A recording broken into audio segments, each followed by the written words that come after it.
This is the Illuminate podcast, a Sandy Boy production.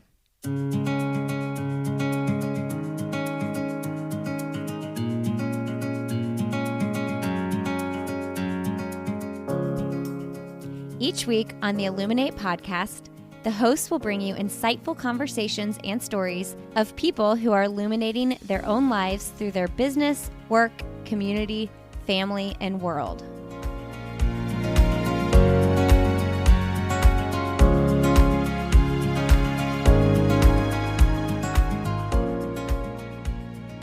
Hello, and welcome to the Illuminate podcast. I'm one of your hosts, Emma Benner, and today you're listening to episode 81 with Laura Hertz. Laura is the CEO and co-founder of Gifts for Good, which is an e-commerce site that sells gifts from over 40 nonprofits and social enterprises throughout the country and world. They encourage corporations to redirect their gifting from items that would normally just end up in a landfill to purchasing their employees' gifts from Gifts for Good, where every gift purchased gives back. You can also purchase gifts from their site for any occasion as an individual, so there's no excuse to not head over there and go shopping. They have such a mix of all different types of items with such a special story behind them of who you're impacting directly when you purchase one of those items. A little bit of backstory on Laura is that she spent a year of her life doing service work for AmeriCorps right after high school and then went on to study business administration at UC Berkeley. And after spending a few years working in corporate America, Laura ended up getting her master's in social entrepreneurship at USC, where she ended up meeting her co-founder, Jerry, and after that, they went and launched Gifts for Good. Laura was named a Forbes 30 Under 30 in the Social Entrepreneurship category in 2020. In this episode, Laura talks all about her backstory of founding Gifts for Good, where she got her passion for helping others, her experience in AmeriCorps, and so much more. I loved getting to chat with Laura, and I hope you enjoy my conversation.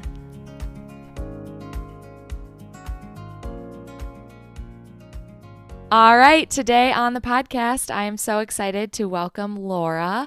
Welcome to the show, Laura. Thank you. Thanks for having me. Yeah, absolutely. I'm so excited to be able to get to chat with you today because you have just such a great story and you've done so much good for the world. So can you catch the listeners up to speed and introduce yourself and what you're all about? Yeah, my name's Laura Hertz, and I'm the co-founder and CEO of Gifts for Good, or giftsforgood.com, and we're an e-commerce brand that sells hundreds of products that all give back. I love the overview of your company, of Gifts for Good, because of all the different aspects that it's changing. Obviously, it's impacting your nonprofit and all those partners, as well as just the sustainability aspect. So can you go back and describe how you got started and why you thought there was a need for this?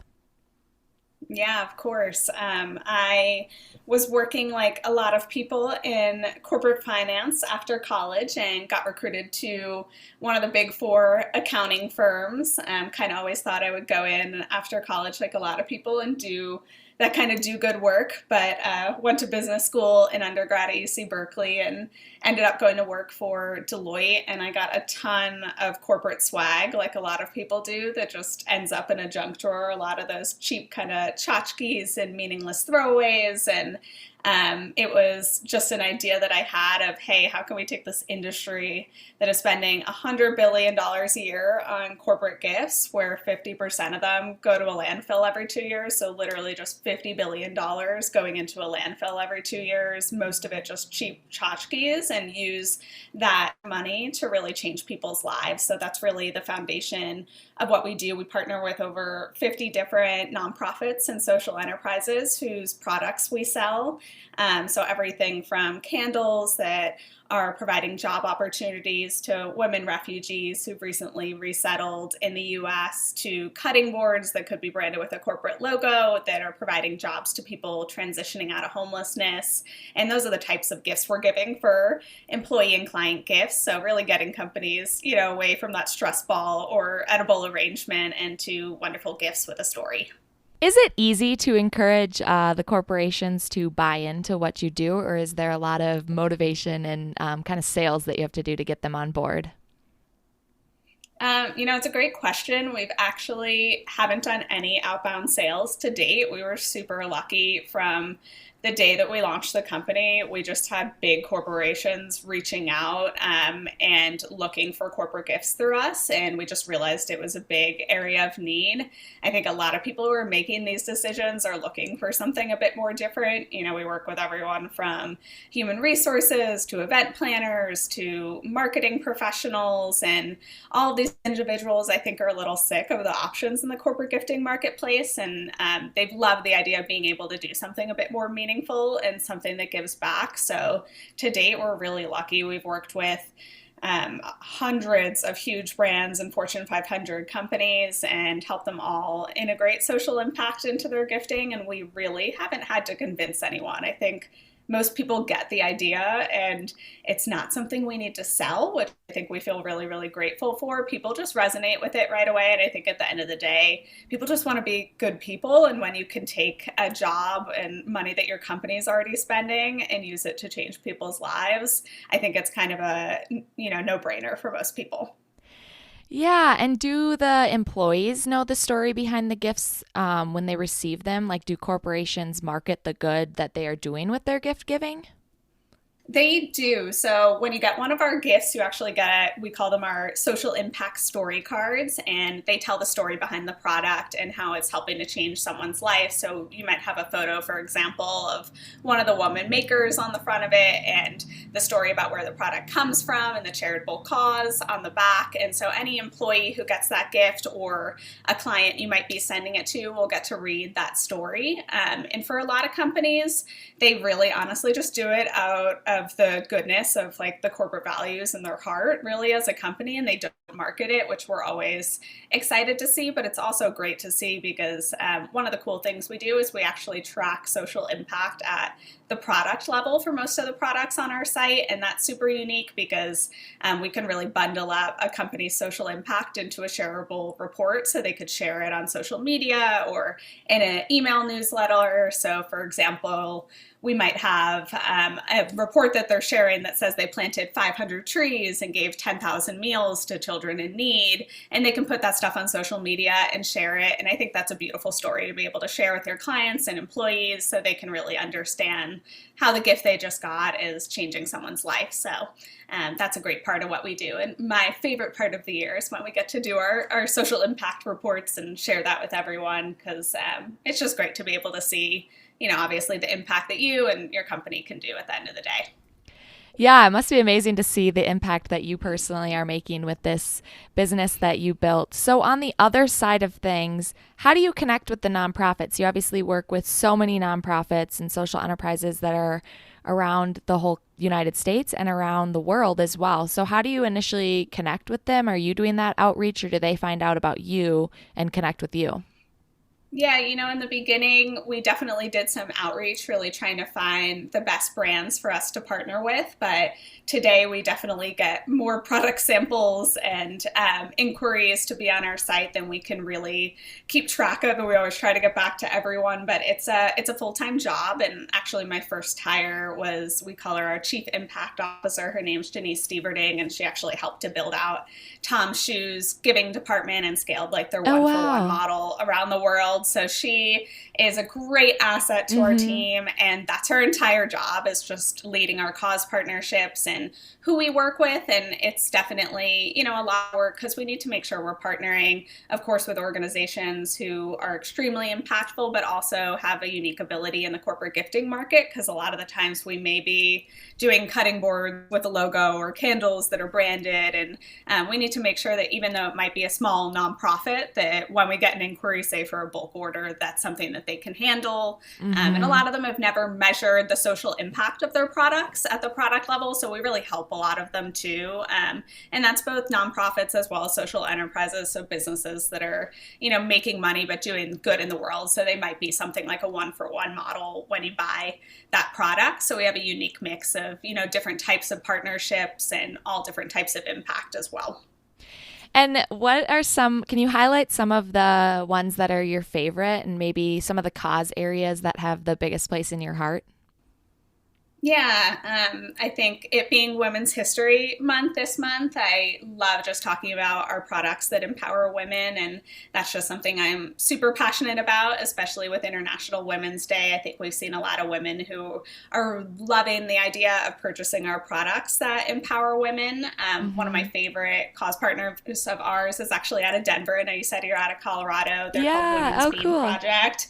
And they're a wonderful nonprofit in the Denver area. And they're providing jobs to a lot of women in need. And they're an organization which is a lot like a lot of partners of ours, where they've been in the Denver area and people in that city know them extremely well. They've been around for decades, but we're really helping them to reach more of like a national level and, broaden their reach and impact through corporate gifting around the country, and love their products. And of course, some of our other products, we also work with an organization, Prosperity Candle, who employs women refugees who've recently resettled in the U.S. who hand pour our candles, so love them as well. Is Gifts for Good considered a nonprofit, or how is it classified? We are a for-profit organization, but we are extremely in business to use business as a force for good, and that's something I'm super passionate about, and that's why we are also helping our corporate partners to do the same. We're a certified B Corporation, so we go through a pretty intense audit and process to know, the environmental and social impact of all of our products and how that's baked into our business model. So that's definitely a big part, of course, of who we are. So we're a for-profit organization, but a certified B Corp. Okay. And so you've obviously worked in corporate America. What do you pull from that to make your current business so successful while continuing to do good? Yeah, I think that was a unique experience for me working in corporate America and just seeing how, these bigger companies function. I went to business school for undergrad, and then actually after working at Deloitte went to USC to business school. So I definitely have always had a really big business mindset. And I think part of working there was really showing me, hey, companies are spending this money. And I'm seeing a lot of my coworkers there who really just want to better resonate with the work that the company does and the values that that company holds. And that's so important for employee and client retention to really believe in the company that you work for. And I think I saw the importance of that and really wanted to bring that to more companies to help them to, showcase their values and help them to do good and incorporate impact into their day-to-day operations. Because I think that's just an area that I saw working in corporate America where there's so much ability for companies to be able to do good, but through their day-to-day operations where they're just really not taking advantage of ways that they could do that to better engage their employees and clients along the way as well. Do you ever work as like a consultant with corporate companies to help them figure that out? Yeah, it's a funny question. I think it's something we didn't think we would be doing in the beginning because we, launched this company as an e-commerce marketplace, and pretty quickly I recognized that we were much, much more than that within our first year of business. We had some major companies that were reaching out, really wanting assistance with campaigns that maybe were across the country with 4,000 employees. We're also doing a lot more in the virtual event space with companies. So for example, last year we worked with Snapchat and we helped to lead their entire global volunteer day of service for all of their employees around the world. And it was so fun. Yeah. And we just got to create a website where all their employees could go and they could choose between 4 different nonprofits that Snap could give a donation to on their behalf. And we, built a whole kindness quest actually map that their employees could do acts of kindness throughout Random Acts of Kindness Day. So it was just it's so much fun. And that's the type of thing that we do with so many companies. We're creating a gift box, but we're also creating an experience, and we're helping them to better just engage with their employees and do something fun in the social impact space and in a new capacity. So I think we do a lot more of that than I would ever anticipate. A lot more companies last year coming to us just saying, hey, my client holiday party is canceled. What do I do with this $75,000? I want to give it to the most impactful organizations in the world,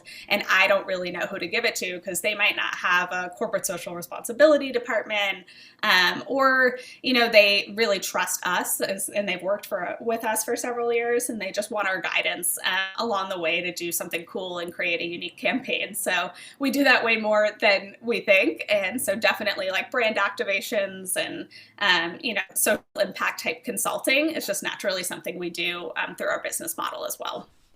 Yeah, as your business has really grown and taken off, it must be so cool to see your position evolve as the co-founder and be able to see how much more impact you could make than you originally imagined. Yeah, it's been a really amazing experience to see that. And I think there's so many areas that you don't see in the beginning when you're growing a business for ways that it can expand, and you kind of just listen to your customers and to the market and expand, your services or product offerings along the way. And that's been a really fun aspect of it, because it's some of the aspects that I really enjoy most is really getting creative and, creating brand activations or days of service, like Snapchat's Global Day of Service. That's the type of stuff that we get super excited about, because we're able to take, a gift box and have all of the products inside of it, tell a story, align those products to a company's corporate social responsibility campaigns or their initiatives for the year, and then just help to better engage employees and clients along the way. So it's a lot of fun. And I think, every startup founder out there will also resonate with the fact that, you end up doing a lot of things as you build a business that you don't think you would do, but sometimes it ends up being, the best part of your business and kind of that building process in the beginning. This is a super random question and not related specifically to you, but I've always wondered it. When does a business go from a startup to whatever comes next? Like, what is a startup classified as?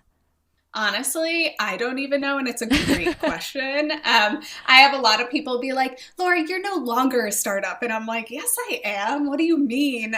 We're only 4 years old, so we're young. But some people are like, what do you mean? You've been on the Today Show. You're a Forbes 30 under 30. And in my head, I'm like, no, I'm still a startup. Like, we're a small business, but I have a lot of people look at me and be like, you're no longer a startup. But I definitely still think we are. And I think part of that is just like, I still call it that.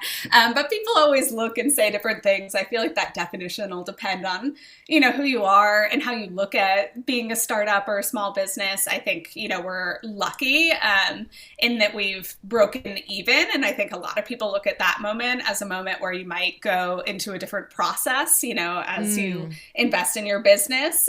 So I think when you break even is a big moment for most startups where they might go into a different, building phase as well.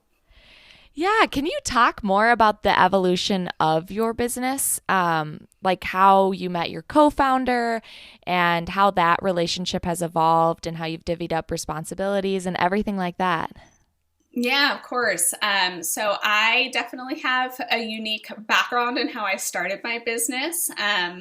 We actually started our business as a class project in business school. I was in business school at the USC Marshall School of Business in a program specifically designed around social entrepreneurship. So I went to business school with the idea of creating a business that would really do good in the world. And I didn't know what that business would be in the beginning. So Gifts for Good actually started as a class project. And my co-founder, Jerry, was actually one of my teammates. And we worked on the project for about 6 months. In business school, we did a presentation at the end of the semester, and we just got overwhelming positive feedback from every single person that listened to our pitch. And we just kind of looked at each other like, hey, maybe this is a good idea.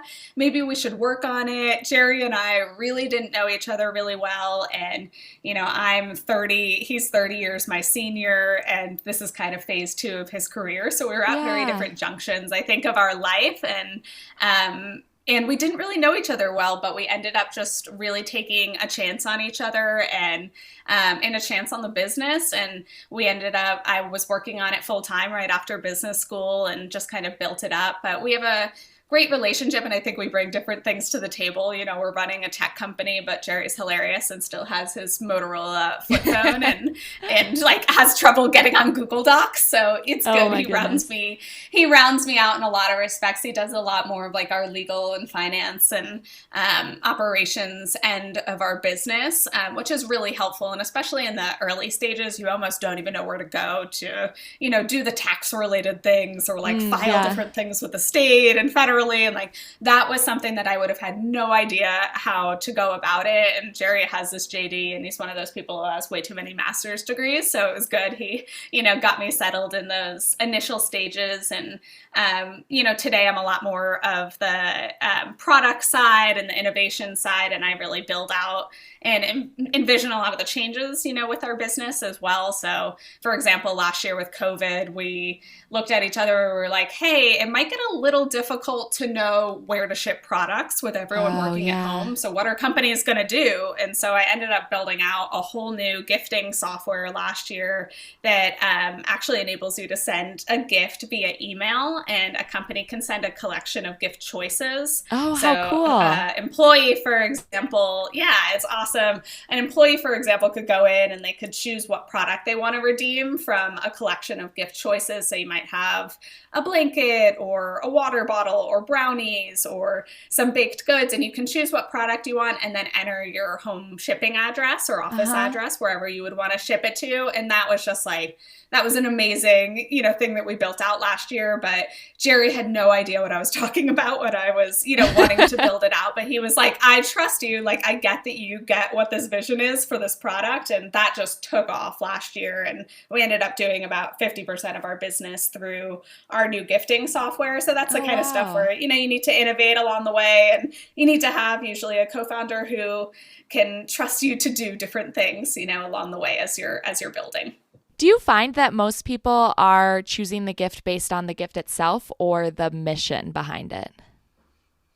Definitely the gift itself, but I would say for some people it can be the mission behind it. I think I was surprised because we always thought it would be a lot more of the mission behind it in the initial stages, but really it was that people first and foremost wanted a product that they loved. And a big part of what we do is like, we don't sell those $3 fair trade bracelets. Like, I sell beautiful customized products that give back and are more high end. And that's really how we positioned ourselves in the corporate gifting market. Like, these are beautiful products first and foremost, and they have an impact and tell a story. And so we always look at ourselves as like a product first business. And I think our clients and people who shop on our site really feel the same way. So they'll love the product and then they read the story and they're like, oh my God, that really resonates with me. And I think that's been a really great thing to see. And last year, I know I mentioned our new gifting software. One of the cool things about that is I built out the ability to either redeem a product or choose a direct donation option on the platform. For example, that was awesome. So you could do like a blanket, or you could plant 500 trees or give 800 meals to a child in need instead of a product. And that really resonated with people because you see people just write like these heartwarming messages back to a company that might send them those gifts. Like, I'm on the board of directors for the American Cancer Society, and we have one donation option where you can give rides to treatment for cancer patients. And I mean, as a survivor myself, that's like very close to my heart, and something where I really loved that we were able to give people the ability to choose that. And when I saw some of the notes that people put, that they were driving their mom to treatment for the last 6 months and they were able to give rides to treatment to someone else, and it meant the world to them. Like, you get those types of notes back and you're like, this is why you do what you do. You're giving a gift that definitely, resonates with someone along the way. So I think for some people it can be, of course, the impact, but in general, I think people love having a product, but having a direct donation option is great too, because sometimes you just don't need a gift and you'd rather, gift it forward to someone else, which is a great thing too. Has gifting really changed during COVID? Like, are corporations gifting less maybe? I think you would think that they would be gifting less. And I think in the early stages, companies may have cut back initially, just during those first couple months when you were a little bit unsure. But we saw our business boom last year. We had more companies than ever who were just wanting to send gifts and give something that gave back. And they were looking for something different. And I think a lot of that has to do with you're no longer coming to the office to work with your coworkers. And what's a great way to show appreciation? Or if you're having a virtual event with all of your clients, you want to maybe bring them together with a cool box before the event or an experience delivered to their inbox before the event. So we had a lot of companies come into us, and I think gifting changed a lot because there was a huge shift in companies just not wanting to give that same corporate swag and wanting to do something that was really impacting their community and the country. And we had a couple options, for example, of giving back specifically related to COVID. So hours of training for healthcare workers, or giving 1,000 masks to healthcare workers. And that's the kind of stuff that companies loved. And, they were wanting to showcase that a lot more and not just have their dollars going to, cheap swag. They wanted impact in a story as well, which is great to see. Do you guys sell masks? We do. Okay, good. If you didn't tap into that. We do, and they're awesome. They're made from repurposed fabric that would otherwise go to a landfill, and they say "do good" on them, so people love them and they love that message. So we've definitely seen a lot of people wearing those, and I've been rocking my "do good" mask as well. Oh, good. I mean, I can't even imagine the sustainability side of all of this. Like you just talked about, that was something sustainable, but also just giving something that people actually want, or having the choice to pick between something. They're less likely to throw that stress ball or that pen in the garbage. Yeah, exactly. I think corporate gifting is just an area that's shocking when you really learn the statistics behind it. So it's a $100 billion market a year just in the US. And to put that in perspective, companies only donate $18 billion a year to philanthropic causes in our country, but they're spending $100 billion a year on corporate gifts. And every 2 years, 50% of those dollars go to a landfill. So you literally have $50 billion over 2 years just going to a landfill, which when I learned those statistics, how is that even happening? And the fact that companies can make such an impact by taking that money they're already spending and putting it towards corporate gifts, that's really a fundamental reason that we do what we do. And developing our new gifting software was great because it was a new, unique way too for companies to cut down even more on corporate waste, because now you're sending a gift to a client or employee, and you're not just choosing what that gift is for them. So you're not just sending, 100 blankets when maybe you have 10 blankets at home, or you don't need another water bottle because you've gotten 15 this year in the corporate gifting market. So what's great about the software is you can choose what product you actually want or donate that value. And so I think that's been really great because it's just built upon our business model of wanting to reduce, that corporate waste in the market in a unique way as well. Well, and you think about the dollars that are going to these nonprofits and social enterprises, that can make such a big impact if they're getting 100 orders, that all those funds that are coming in compared to just like a corporate company that's making millions of stress balls left and right and already have that money coming in. Just thinking about the dollar for dollar impact that you can make purchasing through Gifts for Good.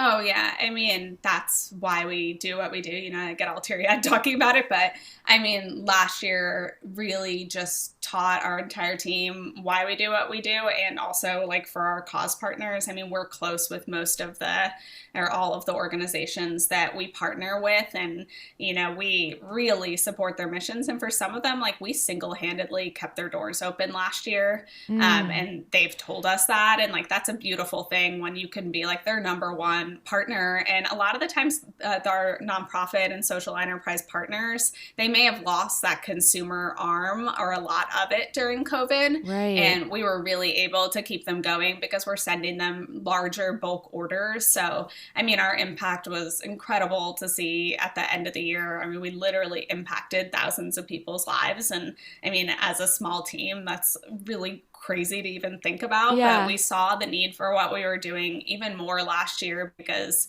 I mean, being able to send a small nonprofit or social enterprise a large bulk order from a company last year and continuing those orders throughout the year last year were just like, it was, you know, keeping people's jobs, and it was keeping people from, a lot of our partners even from closing their doors. So it was incredible to see. I wouldn't have thought of that side of the impact, just how much all of them were struggling and you keeping them open. Just one corporation with an order can make a huge impact on them. Huge impact. I mean, some orders, for example, like working with Snapchat on that order that I mentioned, you know, you're doing a huge order for 4,000 employees. And I mean, we were working for several weeks on that.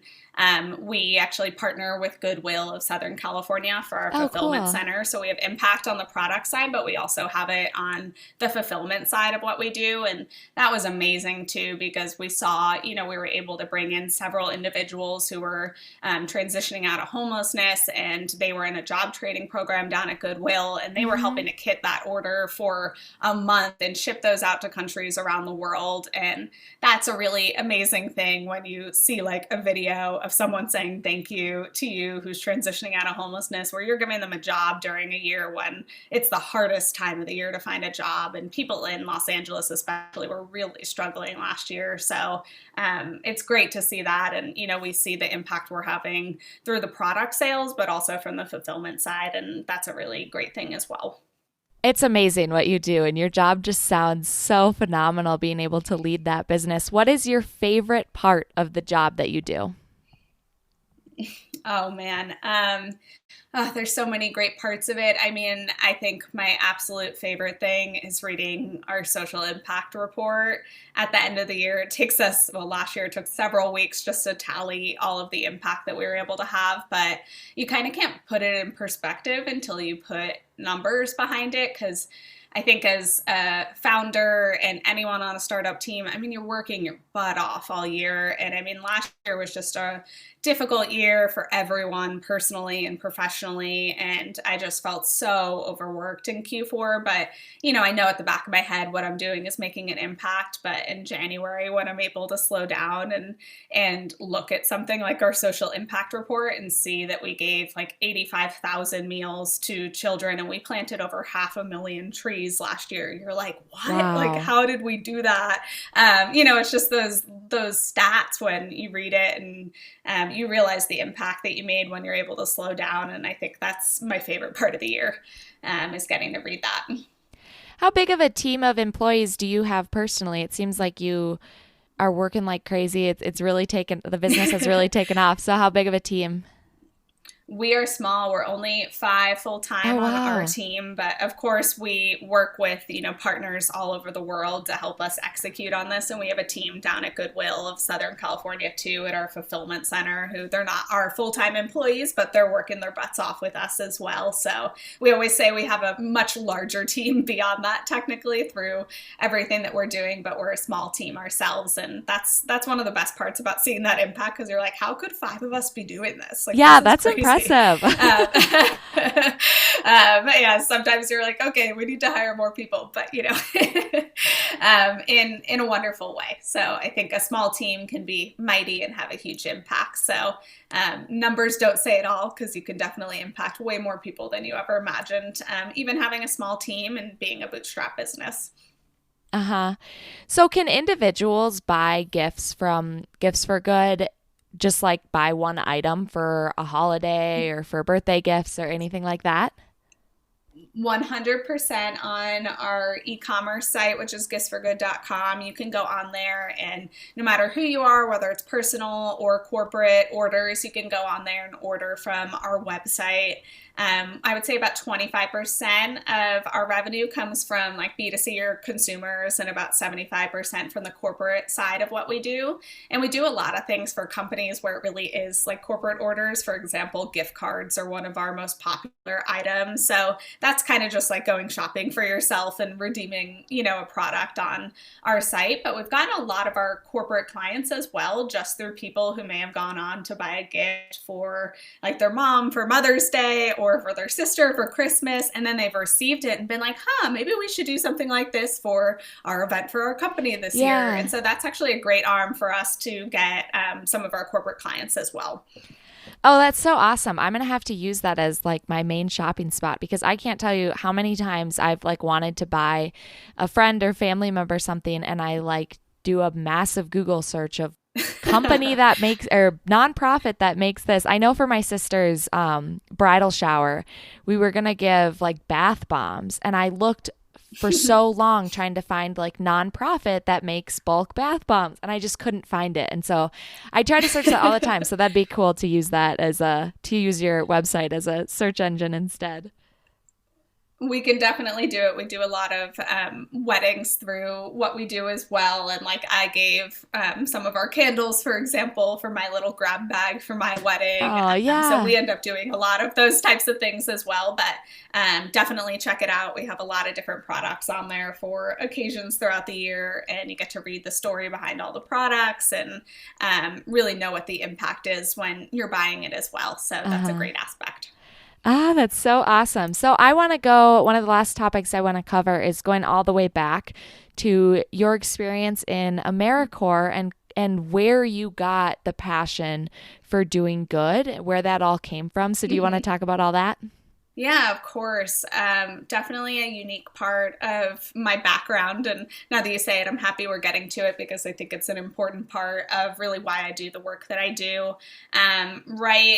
During high school, I ended up going down to New Orleans to volunteer with my high school class, and I helped organize a trip down there with a bunch of my classmates. And this was after Hurricane Katrina, and going down there was just a completely eye-opening experience for me. I think I didn't understand how our country wasn't talking more about what was happening down in New Orleans and why people weren't going down there to volunteer as much, especially, several years after the hurricane. You can almost forget about what happened, but you go down there and see, and it was still so horrendously bad that I really felt like I had to go do something. And I had already accepted my college acceptance to go to university, and I ended up taking that out, and I applied to a program, AmeriCorps, to the National Civilian Community Corps, which is an arm of AmeriCorps, and it's pretty similar to kind of the domestic Peace Corps, if you will. It's a program for 18 to 24-year-olds, and you get a team of 10 people, and you get to travel around the country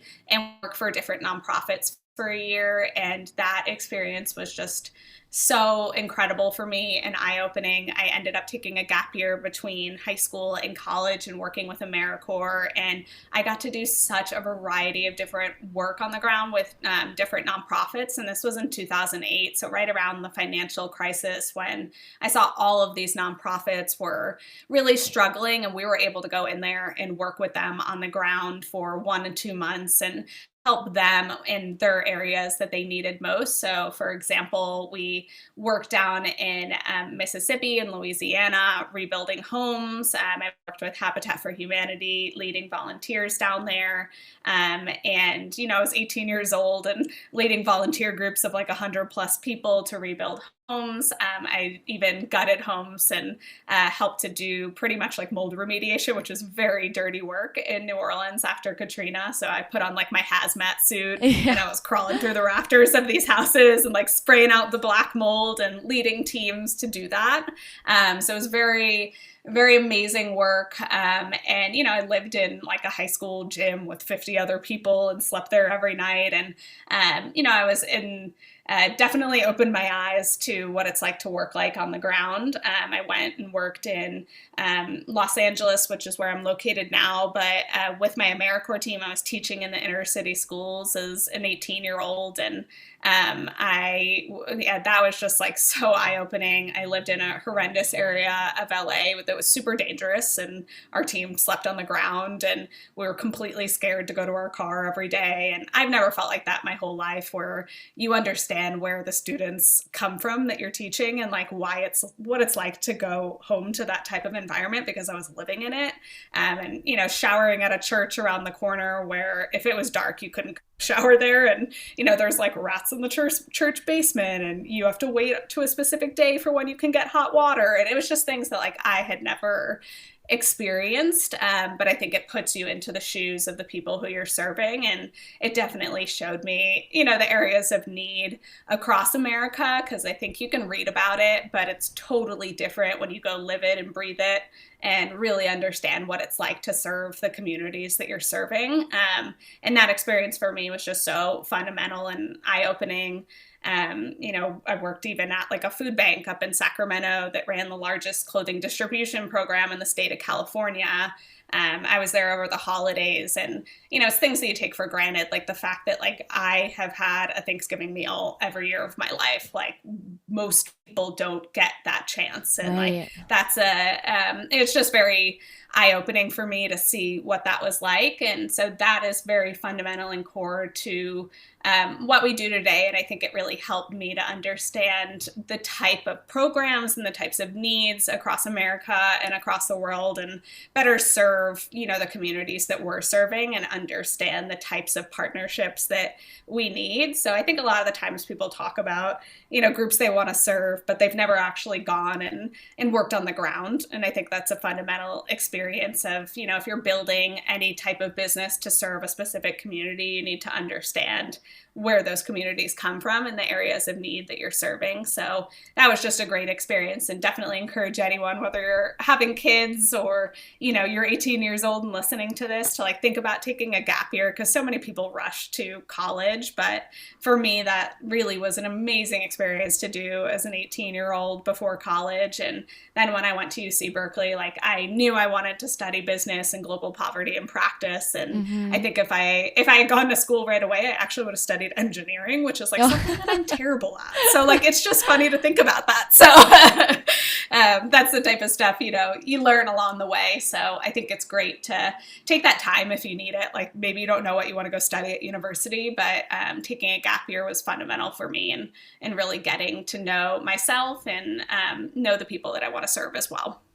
That's so funny, because I was talking to someone yesterday about how cool it would be if like it was a social norm that after high school you took like a year off and did internships or just kind of did different types of jobs to really understand what you wanted to do in college, and how much more impactful that would be than just diving right into studies. Yeah, you don't really know if you're taking an engineering class, will you like this engineering job? So I think it'd be so cool if like our culture was like more into that, into diving straight into out of high school, internships, just job shadowing, that sort of thing, where you can get an understanding of what you want to do. And what a better opportunity to go into AmeriCorps and make an impact and see what that leads to too. Totally. Me and my husband actually say we will not allow our kids to go to college right away. They're going to have to take a gap year, and I'll probably have them volunteer somewhere. But I think it's just a fundamental experience. And for some countries around the world, they do that with their 18-year-olds. Like people in Australia and New Zealand do it a lot more than Americans do. And it's a really normal thing to take a gap year. And I think for some people, like you're just not ready to go to college right away. I could have gone to college right away. That was who I was, but my husband did, and he should not have gone to college right away, because he just like he was not really engaged right away, and it was just, he wasn't ready to go to college, and doing something like a gap year, he always says, would have helped him. So I definitely think it's a great thing to think about for, your kids, or maybe you might even as an adult need that, or take some time to really take a couple months off and go somewhere else to focus on something that you're really passionate about. I think it can really clear your mind and just get you ready for, that next stage as well. Was it hard for you? Like, was anyone, like, what was your response from family or friends? Was anyone confused why you were taking a gap to do AmeriCorps and kind of thinking you were making a mistake or anything? Oh, tons of people. Yeah. I mean, I was the only person from my high school class that did that. And I went to like one of the top 10 most competitive public high schools in the country. Really? And it was a very competitive high school. And I mean, I was really lucky to have gone to a school like that and gotten the education that I did. But it was very, of course, as you would imagine, pretty cutthroat. And a lot of people are thinking about where they're going to college from the time they're 13 years old, And so that was, I think, people supported me, but they didn't fully understand it. And I think it was really hard for me too, because some part of me wanted it and some part of me didn't at that age. And I remember seeing all my friends, they're at their freshman years of college and they're like partying, and I have on like my khaki pants with my belt up to my belly button, and I look like a state park ranger, and I'm sweating down in New Orleans, like with my hammer and nails leading volunteers on a roof. Like, we were just having a totally different experience. So in a lot of ways, it made you almost feel like at that age you were missing out. But it's funny when you're able to take a step back as an adult so many more years later. Now I'm like, thank gosh I did that. Thank gosh that I took that risk. And I think sometimes you have a lot of family and friends who might not understand you. And I would say this is the same thing of like when I started my business. Like, people looked at me like, why are you taking this risk? Sorry, but like, you have student loans, you just graduated from business school. I don't really fully understand why you wouldn't go out. And I know that you can go get a job at, one of the biggest corporations, and you can make a bunch of money there right away. And so like, people just won't understand that. And especially family members. I think a lot of people get pushback from that. So I kind of look at it the same way of just, you need to follow what you feel in your heart is the best thing for you. And sometimes that might not have support of your family and friends around you. And that comes with entrepreneurship as well. But you got to do what's right for you. And I think when, in your heart what's best for you or what's best for the people you want to serve, like, I knew that what I was building, I understood and believed in when I was like founding Gifts for Good. And people didn't get it in the beginning, but, they get it now. Like, they get it once they've seen me on the Today Show or something, but it's just, that's the frustrating thing. So I think it's just part of being an entrepreneur. Yeah. Look at you now, where all those decisions led you to this successful business. So what would your advice be to people that are wanting to do good in their life right now? Obviously, they can't just start, they could, but they can't have a big company like you tomorrow. So what is something that they can do right now? And it may be something simple, but just something they can act on now to make an impact on others. Yeah, completely. I think one of the things that's really overlooked is entrepreneurship. So not entrepreneurship, not founding your own thing, but bringing innovation maybe into the current role that you are in. There's so many ways that people can take a job that they currently work in and change the programs or operations that a company is running. Maybe you want to incorporate, for example, as an event planner, an event that gives gifts that are impacting people's lives. Like, we've worked with people where they've looked at me and said, like, I have been in this role for 30 years and I have never been able to help tens of thousands of people in my job. And they could take something as simple as like a gift that they give people who are attending a virtual event and use that to change people's lives. And there's a lot of opportunities like that, no matter what you're doing. And I think a lot of people sometimes are scared to propose new ideas, maybe to their bosses or to a company, because maybe they think the company's too old school. But I've been really encouraged by some of the women who I've spoken with and kind of mentored the last couple of years, where they've been able to bring impact or a new outlook or perspective or program into their work. And so many companies are really, really open to that now and to that type of innovation, especially in the social impact field. So I think I'd really encourage everyone to look at ways that you can take your job and make it something that you're more passionate about. And that can come through entrepreneurship entrepreneurship, it doesn't need to come through quitting your job and starting your own business. Like, that is not always the case. It can come through changing your job and bringing innovation into the role that you currently serve in. And the other thing I would say is, so many people think you have to like find your passion, and that term just annoys me because no one's ever going to find their passion. And people say it all the time, like, you have to build it and like build what you're passionate about. And it's not something you're just going to wake up one day and find.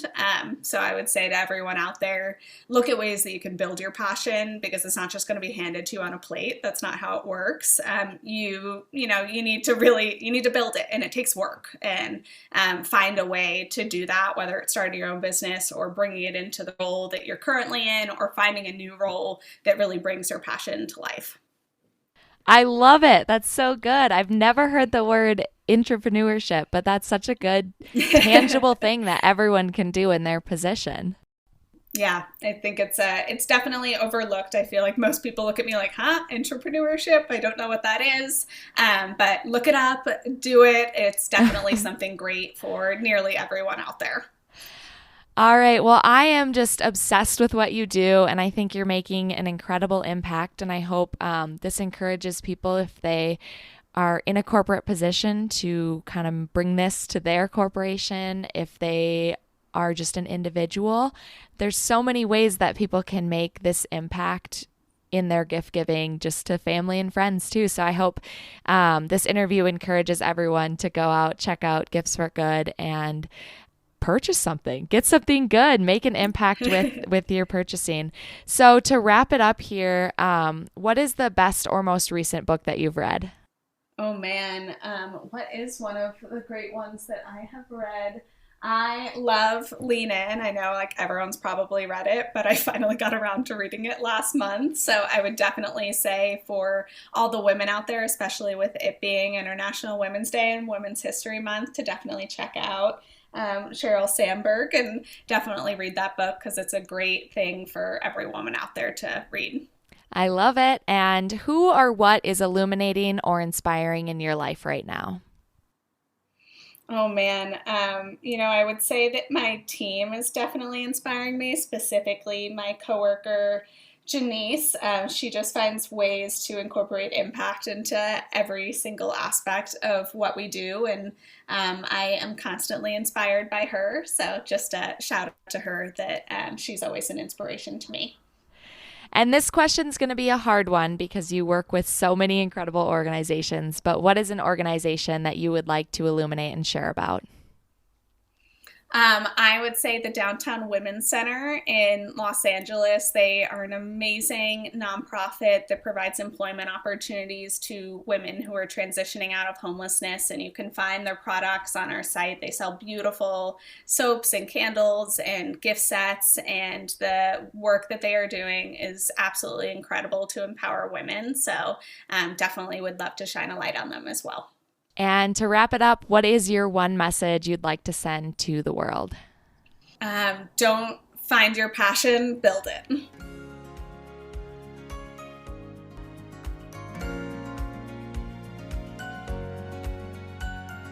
All right, everyone. Thank you so much for listening to my conversation with Laura Hertz. If you loved the mission behind the company Gifts for Good, head over to giftsforgood.com and go shopping for yourself. Otherwise, you can find them on Instagram at giftsforgoodhq, or you can find Laura herself at Hertz, that's Hertz, Hertz for Good on Instagram.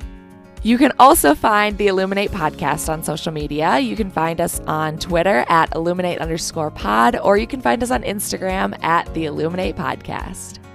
If you loved the episode or any recent episodes, make sure to share about them on social media. That's such a great way for us to continue to grow the show and get the word out about these amazing stories.